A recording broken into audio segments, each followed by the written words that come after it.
Welcome everyone. I am Abhinesh Kumar, the CEO of NIT Sikkim Unofficial. मस्त joke मारा रे या हंस रे हलकट हंस. Today, I am gonna tell you the three magical words which might help you in GATE preparations or placement preparation. And those three magical words are follow this channel.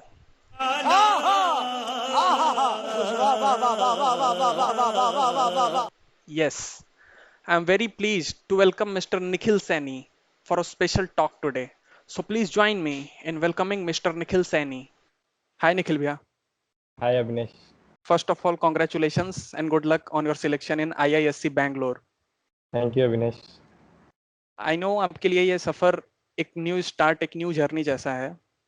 सो आपको IISc Bangalore में ये new achievement, आपका admission हुआ है, ये आपको कैसा feel हो रहा है?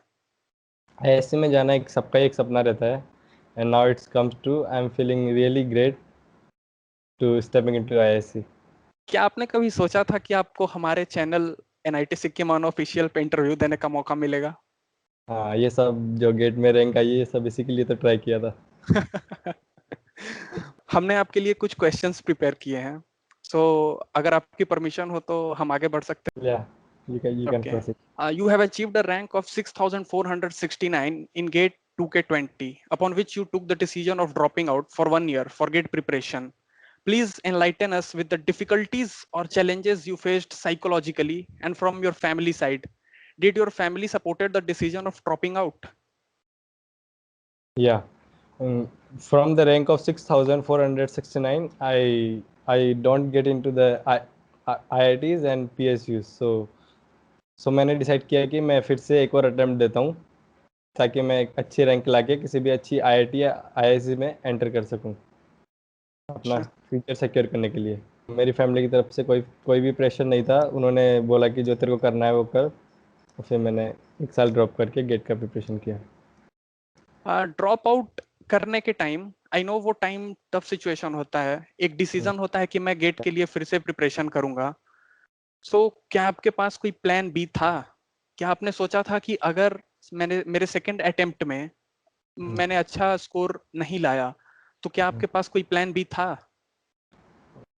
जो मेरे को ये लगता है अगर आपके पास प्लान बी हो तो आप प्लान ए पे अच्छे से वर्क नहीं करते हैं. तो मेरे पास कोई भी प्लान बी नहीं था. मैं टोटली अपने गेट के लिए प्रिपेयर कर रहा था. कोई प्लान सो बी नहीं था. मीन्स आप सोचते हैं कि प्लान बी होना अच्छा नहीं है? No, it's not good thing. ये आपको प्लान ए से दूर ले जाता है. प्लान ए से दूर ले जाता है. हम्म. ओके. आपको एक ही चीज़ के लिए डेडिकेट होना पड़ेगा. Okay. So my second question is, in your final year did you have any second thoughts about placement और cracking GATE was one and only of your aim? In my final year, I don't have any idea about even the placement and the gate also. I'm just chilling out in my college days. सो जब Having आपके friends place हो रहे थे तो आपके मन में कुछ ऐसा था कि मुझे भी प्लेस्ड होना चाहिए? आपकी फीलिंग्स क्या थी? yeah, yeah. Having a job is a great thing. अगर आपके पास कोई जॉब होगी तो आपको भी लगेगा कि आप मतलब आपका मूड अच्छा हो जाएगा कुछ भी आगे करने का. ठीक से हो जाएगा. मैंने भी एक दो कंपनीज में ट्राई किया, उसके बाद नहीं हुआ तो फिर मैंने छोड़ दिया. मेरे को लगा कि ये मुझसे होगा ही नहीं. लेकिन आपको ये सब नहीं नहीं करना है. आपको मतलब ट्राई करना है. कम्युनिकेशन आपकी स्किल्स पे वर्क करना है. वो मैंने अभी तक भी नहीं किया है. वो आपको ये सब कुछ करना है. What I feel, getting place is not a big deal. If you prepare for it, you definitely have it. वो थ्री इडियट्स का डायलॉग तो आपने भी सुना होगा, अगर दोस्त फेल हो जाए तो दुख नहीं होता, बट अगर दोस्त फर्स्ट आ जाए तो दुख ज्यादा होता है. तो दूसरों को प्लेस्ड होते हुए देखकर क्या आपको दुख हुआ, या आप अपने फ्रेंड्स की खुशी में लगे हुए थे? हाँ, वो तो पार्टी टाइम था. वो पार्टी टाइम था. Okay. Okay, my third question is, what is the strategy you followed for preparation of GATE 2K21 after your graduation? Yeah. I have completed my graduation in the month of June, and it takes me 1 month to decide that मैं इस बार gate दूंगा. And I have started my preparation in the 20th July. And उसके बाद मेरे पास बस 6 6 6 6 months. I have only 6 months. So in these 6 months I have to cover all the subjects. Like there is a 12 to 13 subject in the gate. In each and every subject you have to cover the theory part, the numerical part, and the revision you have also do. So I have decided that it's मतलब ये मेरे लिए आसान नहीं था कि मतलब सब सब्जेक्ट का पहले तो रिवीजन कंप्लीट करो, उसके बाद उसका न्यूमेरिकल कंप्लीट करो, उसके बाद उसकी थ्योरी कंप्लीट करो। तो मैंने ये डिसाइड किया कि कोई भी एक सब्जेक्ट उठाना है, उसको पहले उसके थ्योरी पार्ट को और न्यूमेरिकल को और रिवीजन को तीनों को साथ साथ करना है। अब जैसे कोई एक सब्जेक्ट कंप्लीट हो गया तो उसके बाद में उस सब्जेक्ट को ऐसे नहीं कि उस सब्जेक्ट को छोड़ देना है, उस सब्जेक्ट को अपने साथ आगे कैरी करना है। जैसे आपने दूसरा सब्जेक्ट स्टार्ट किया तो आपको ऐसे, जैसे आपने दिन में डिसाइड किया कि मेरे को 15 घंटे पढ़ना है, तो आप 8 घंटे वो जो नया सब्जेक्ट है वो 8 घंटे पढ़ो। लेकिन उसके बाद जब आपको लग रहा है कि आज का मेरा हो गया, तो वो जो पुराने सब्जेक्ट हो गए हैं उनको डेली उठाओ, उनको छोड़ना नहीं है पीछे। क्योंकि कुछ लोग ये गलती करते हैं कि वो मतलब सब एक बार कंप्लीट हो गया तो उनको छोड़ के बर्डन बना लेते हैं, उसको रिवाइज नहीं करते हैं। और सबसे ज़्यादा या इंपॉर्टेंट पार्ट यही है कि आप रिवीजन, आप कितना पढ़ते हो ये रिवीजन इम्पोर्टेंट नहीं है, आप कितना रिवाइज करते हो ये इम्पोर्टेंट है। या मैंने भी एक फैकल्टी से ये सुना था जब मैं कोटा था जेई प्रिपरेशन के टाइम पे, उन्होंने भी यही बात बोला था। आप कितना ज्यादा पढ़ते हैं वो मैटर नहीं करता, आप जो तो पढ़ते हैं आप उसको कितना उसको याद एग्जाम रखते हैं। उसको एग्जाम तक कैरी करना है आपको। Yes. So my question is like after graduation आपके पास Yeah. दो रास्ते होंगे, या तो आप जॉब के लिए जाएं या तो आप गेट के लिए जाएं। तो गेट के डायरेक्शन में जाना आपके लिए कितना आसान था? मींस ये मन बनाना कि मैं गेट के तरफ ही जाऊंगा। ऐसा भी कुछ नहीं है कि मेरा मतलब पढ़ाई से विश्वास उठ चुका है, भाई अब मैं थक चुका हूँ, अब आगे नहीं पढ़ना। ऐसा भी कुछ था नहीं। तो मैंने सोचा कि चलो गेट ही देते हैं, गेट देने में क्या दिक्कत है। And GATE provides you very big opportunities, like you get into PSUs and some other reputed IITs and IISc। It's really a big deal for me. So in general देखा जाए तो हमारे एज के स्टूडेंट्स आजकल 2-3 घंटे पढ़कर ही थक जाते हैं।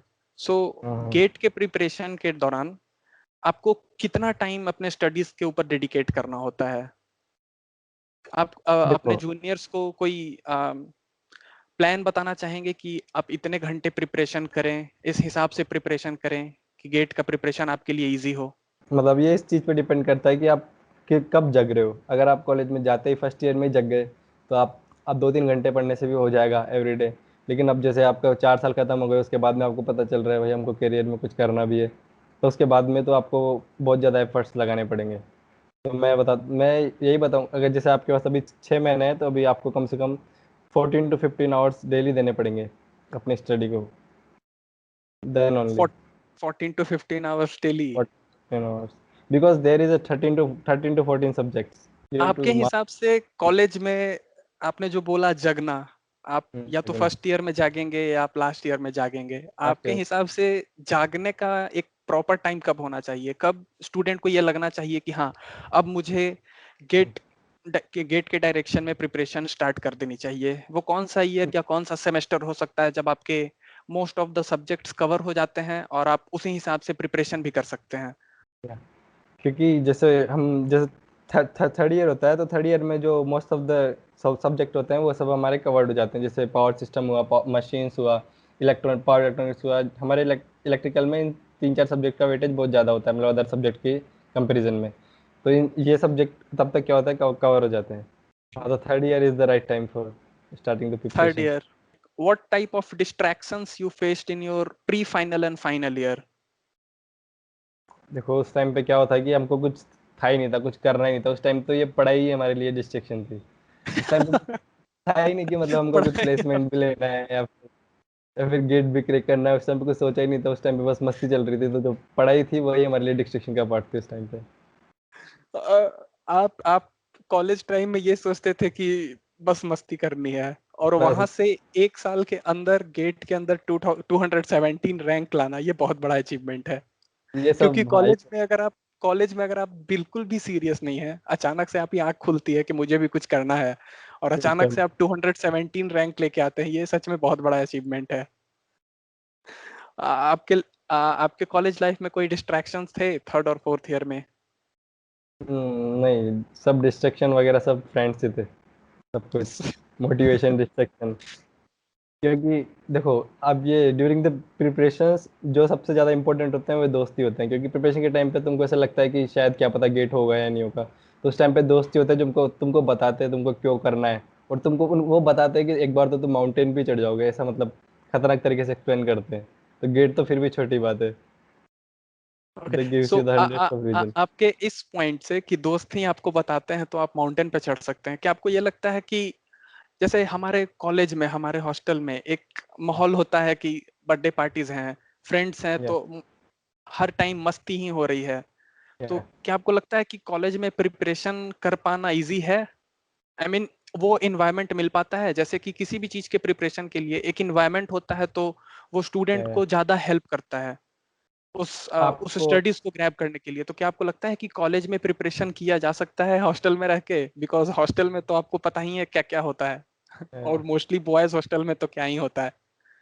आपको अपने लिए 2-3 घंटे तो निकालने ही पड़ेंगे कैसे भी करके, लेकिन उन दोस्तों से दूर भी नहीं जा सकते आप। तो वो सब आपको ही मैनेज करना पड़ेगा, क्योंकि आपको ही एट लास्ट रैंक चाहिए। आई नो बहुत सारे मेमोरीज होंगी, तो कुछ ऐसा रह गया है जैसे आपको लगता है कि हाँ मुझे ये करना चाहिए था, या अभी लगता हो कि हाँ मैं ये कर सकता था कॉलेज में? बहुत सी चीज़ें मिस कर दी, जैसे मेरे को लगता था कि मेरे को अपने कम्युनिकेशन स्किल पे पहले से वर्क करना चाहिए था, और मेरे को मतलब गेट की प्रिपरेशन भी पहले से स्टार्ट करनी चाहिए थी। ये सब मतलब मेरे को पहले से अवेयर होना चाहिए था इन सब के बारे में कि आगे फ्यूचर करना क्या है क्या नहीं करना है। वो सब गलतियाँ मैंने की, तो आपको पहले से। कम्युनिकेशन कम्युनिकेशन स्किल इम्प्रूव करना, मैं भी जूनियर्स को यही बात बोलना चाहूंगा कि अगर आप अपने कम्युनिकेशन स्किल्स पे ज्यादा फोकस कर रहे हैं अगर तो आपको आप प्लेस चाहिए। डेफिनेटली, या डेफिनेटली आप प्लेसमेंट लेंगे, डेफिनेटली। कंसेप्ट से ज्यादा होता है आपका कम्युनिकेशन स्किल। ऐसा नहीं है कि आप ऑफिस में जाते हैं तो आपको आपके सब्जेक्ट से रिलेटेड ही काम कराया जाता है। मोस्टली आपको कम्युनिकेट करना सब्जेक्ट होता है अपने टीम के बीच में। तो आपका कम्युनिकेशन स्किल अगर अच्छा है तो आपके मोस्ट चांसेस हैं प्लेस्ड होने के। So my next question is, please throw some light on the books you have followed. देखो बुक्स डिपेंडेंस, देखो बुक्स पढ़ने से कोई भी गेट टॉप नहीं करता है, सबसे बड़ी बात तो ये है। आपको नोट्स फॉलो करने पड़ेंगे, कोई टेस्ट सीरीज नोट्स। देनी पड़ेगी, ज़्यादा ज़्यादा ओके। ज़्यादा न्यूमेरिकल सॉल्व करने पड़ेंगे, वीडियो लेक्चर्स देखने पड़ेंगे, और जो कॉन्सेप्ट्स है उनको शॉर्ट नोट्स में बनाना पड़ेगा आपको। और वो शॉर्ट नोट्स को बार बार आपको क्या करना है, रिकंस्ट्रक्ट करना है। लाइक सबसे पहले शॉर्ट नोट्स को के साइज ज़्यादा रखें, क्योंकि उसमें जितना ज़्यादा लिख सके उतना ज़्यादा लिखें। उसके बाद में शॉर्ट नोट्स को क्या करते हैं, धीरे धीरे कम कर दे। लेकिन फिर भी आपको बुक पढ़ना चाहता है तो बहुत सारी बुक मार्केट में अवेलेबल है, you can read it. Okay. So आपका स्ट्रैटेजी क्या था? मीन्स आपने कितने दिनों में ये कंप्लीट करने का सोचा? उसके बाद आपने टेस्ट सीरीज कब ज्वाइन की? ओके, देखो मैंने जुलाई के लास्ट में अपनी प्रिपरेशन स्टार्ट की, तो उसके बाद से मेरे पास कुल मिला के 6 मंथ के आसपास का टाइम था। तो मैंने सोचा कि कैसे भी करके जो स्टार्टिंग की जो 4 मंथ्स है उनमें थ्योरी पार्ट को कवर कर लिया जाए। और उन थ्योरी पार्ट के साथ में मैंने अपने रिवीजन को भी स्टार्ट करके रखा, और मैं पर डे बेसिस पे 30 to 40 क्वेश्चन पर डे भी सॉल्व करता था। मतलब कई क्वेश्चन यू कैन इजीली, मतलब क्वेश्चन तुमको बहुत आसानी से मिल जाएंगे। जो मेट इजी के मॉड्यूल हो गए उन सबसे कहीं से भी तुम क्वेश्चन उठा सकते हो। तो 30 to 40 क्वेश्चन डेली बेसिस पे सॉल्व करता था। उसके बाद 4 महीने से पहले ही मैंने अपने वो सब्जेक्ट कंप्लीट कर लिए। उसके बाद में एक बार मैंने सब कुछ रिवीजन किया, उसके बाद मैं डायरेक्टली टेस्ट सीरीज पर स्विच कर गया। उसके बाद में फिर डेली ऐसा होता था कि जो भी, देखो लास्ट में ऐसा होता है कि आपके पास टाइम नहीं होता है कि आप जितना आपने पढ़ा है उन सबको एक एक चीज़ को पढ़ो, तो उस टाइम पे आप ओनली शॉर्ट नोट्स ही पढ़ते हो। तो मैं डेली यही करता था कि शॉर्ट नोट्स को एक बार रिवाइज करके डेली एक टेस्ट अटेम्प्ट करता था। ओके। उसके बाद मेरा रैंक भी अच्छा ही होता था, तो कुछ ज़्यादा नहीं था। ओके। सो टेस्ट सीरीज के दौरान आपका मार्क्स कितने आ रहे थे, और क्या वही मार्क्स गेट में भी आए या उससे ज्यादा या कम? हाँ, गेट के लेवल से टेस्ट सीरीज क्या होता है, टफ होता है। तो टेस्ट सीरीज में वैसे मेरे मार्क्स तो 60 to 70 अराउंड आते थे हमेशा। लेकिन रैंक होती थी, वो मेरी रैंक होती थी 100 to 200 के बीच में, हमेशा मेरी रैंक वेरी करती थी टेस्ट सीरीज के अंदर। ये कितने स्टूडेंट्स के बीच में? 6,000 7,000 student. So my last question is, जब जब आप गेट के प्रिपरेशन के लिए जाते हैं या आप ड्रॉप आउट करते हैं, तो उस टाइम प्रेशर सिचुएशंस को कैसे हैंडल करना है? बिकॉज ये सबसे इंपॉर्टेंट पार्ट है, प्रेशर सिचुएशन को हैंडल करना। अगर आपके पास एक कंफर्टेबल जोन है पढ़ने के लिए, तभी आप अच्छे से नॉलेज गेन कर सकते हैं। सो आप जूनियर्स को कुछ बताना चाहेंगे कैसे प्रेशर सिचुएशन हैंडल करना है? देखो, फैमिली तो कभी भी प्रेशर नहीं डालती है। अगर तुम जैसे गेट के लिए प्रिपेयर करते हो तो वो तुमको सपोर्ट करेंगे, क्योंकि आप कोई अच्छा काम कर रहे हो, कोई गलत काम तो करने जा नहीं रहे हो। उनको यस। बोलो कि मेरे को थोड़ा टाइम चाहिए, वो तुमको definitely they will support you. देखो अब जैसे हम किसी भी एग्जाम या किसी की भी तैयारी करते हैं तो एक थॉट तो ये आता ही है हमारे दिमाग में, अगर ये नहीं हुआ तो फिर क्या होगा। तो उसको तो हम कुछ भी नहीं कर सकते, उस चीज़ को हम नेगलेक्ट कर सकते हैं।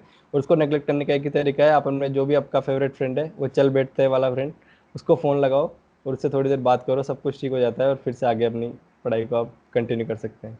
मैं बस एक ही चीज़ मानता हूँ कि दोस्त सबसे ज़्यादा इंपॉर्टेंट होते हैं। वो दोस्त तुमको सबसे ज्यादा। बताते या या वो डेफिनेटली। तुमको वो तुमको समझते हैं हर जगह। ओके, तो थैंक यू निखिल भैया for sharing your thoughts on grade preparation. और एंड डेफिनेटली ये हेल्प करेगा हमारे जूनियर्स को अगर वो गेट प्रिपरेशन या प्लेसमेंट के लिए जाना चाहते हैं। एंड मोस्ट इम्पॉर्टेंट हमारे जूनियर्स के लिए ये है कि वो अपना कम्युनिकेशन स्किल इम्प्रूव करें, क्योंकि ये इंडस्ट्री में सबसे ज्यादा इम्पोर्टेंट है। या ओके, सो थैंक यू भैया, I will take your leave now. Thank you Abhinesh. Thank you. Company CGPA को एक अपना क्या बोलते हैं फिल्टर आउट क्राइटेरिया रखती है। अगर आपके पास 6.5 to 7 सीजीपीए है देन इट्स फाइन, लाइक आप कॉलेज के बाद भी आप अपना जॉब सर्च ये कर सकते हैं। अगर 6 है तो थोड़ा चांसेस कम मिलेंगे आपको।